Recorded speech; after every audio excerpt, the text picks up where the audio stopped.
आज का मुख्य समाचार। जापान के प्रधानमंत्री शिंजो एबे ने देश में कोरोना के चलते लागू किए गए आपातकालीन स्थिति को मई के अंत तक बढ़ाने की घोषणा की है। एबे ने कहा कि एक्सपर्ट्स की सलाह ये है कि आपातकालीन बहाल रखा जाए क्योंकि अब तो कोरोना संक्रमितों की संख्या लागत रूप से कम नहीं हुई है और अगर लोगों को जरा भी छूट दी जाएगी तो संक्रमण दोबारा फैल सकता है। ऐसे में अस्पताल पर बहुत दबाव पड़ेगा जो पहले से अत्यधिक मरीजों से भरी हुई है।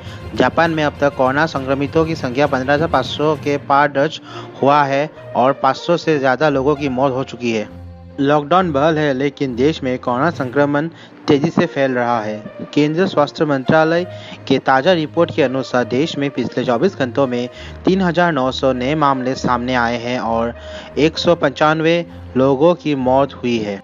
यह आंकड़ा अब तक रिकॉर्डेड मामलों में सर्वाधिक है।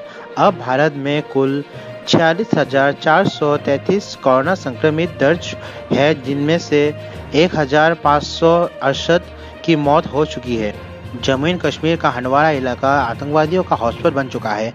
अभी कुछ ही समय हुए थे जब हमने अपने 5 बहादुर जवानों को खो दिया कि अब फिर से हंडवाड़े से एक बुरी खबर आई है। आतंकवादियों ने सीआरपीएफ के पेट्रोलिंग टीम पर अचानक हमला कर दिया जिसमें 3 सीआरपीएफ जवान की मौत हो गई। बताया जा रहा है कि 2 आतंकवादी था जिनमें से एक मौका वारदात से भाग निकला जबकि एक सीआरपीएफ कर्मी की जवाबी कार्रवाई में मारा गया। रुकावट के लिए खेद है लेकिन चैनल को सब्सक्राइब करना मत भूलिएगा। एसोसिएटेड प्रेस के 3 फोटोग्राफर जनी आनंद, मुख्तार खान और दर याशीन को 2020 के Pulitzer prize for feature photography का अवार्ड दिया गया है। पिछले साल जब कश्मीर घाटी में कर्फ्यू और लॉकडाउन चल रहा था, ऐसे में इंटरनेट और टेलीफोन सेवाएं बंद थी, तब इन 3 पत्रकारों ने अपनी जान जोखिम में डालकर कश्मीर की असली तस्वीर और हालात दुनिया को दिखाए। भारतीय नौसेना के 3 जहाज़ों को मालदीव्स और यूएई भेजा गया है ताकि वहां फंसे भारतीय नागरिकों को वापस ला सके। आईएनएस जलेश्वा और आईएनएस मगर को मालदीव्स की ओर भेजा गया है, वहीं आईएनएस शेरदूर को दुबई की ओर रवाना किया गया है।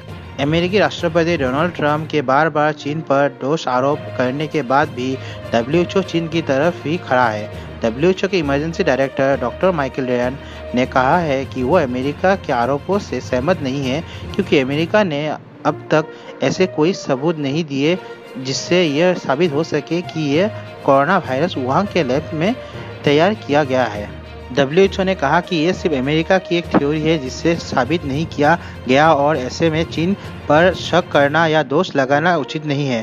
पाकिस्तान के कब्जे वाले गिलगित बल्तिस्तान में चुनाव कराने के लिए दिए गए पाक सुप्रीम कोर्ट की मंजूरी को भारत ने कड़ा विरोध जताया है। भारतीय विदेश मंत्रालय ने पाकिस्तान से साफ कह दिया है कि जम्मू एंड कश्मीर, लद्दाख के अलावा गिलगित बल्तिस्तान भी भारत का एक अभिन्न अंग है और पाकिस्तान यहां गैरकानूनी रूप से कब्जा किए बैठे हैं। इसलिए भारत ने पाक को जल्द से जल्द इन इलाकों को खाली करने के लिए कहा है। दरअसल पाक के सुप्रीम कोर्ट ने बीते दिनों गिलगित बल्तिस्तान में आम चुनाव करवाने की मंजूरी दे दी और इससे जुड़े कानून में संशोधन लाने का आदेश दिया, लेकिन क्योंकि गिलगित बल्तिस्तान भारत का एक अंग है इसलिए पाक सुप्रीम कोर्ट या वहां की सरकार इन हिस्सों को लेकर कोई भी फैसला नहीं कर सकती और भारत पाक के ऐसे हरकतों को कभी सहन नहीं करेगा।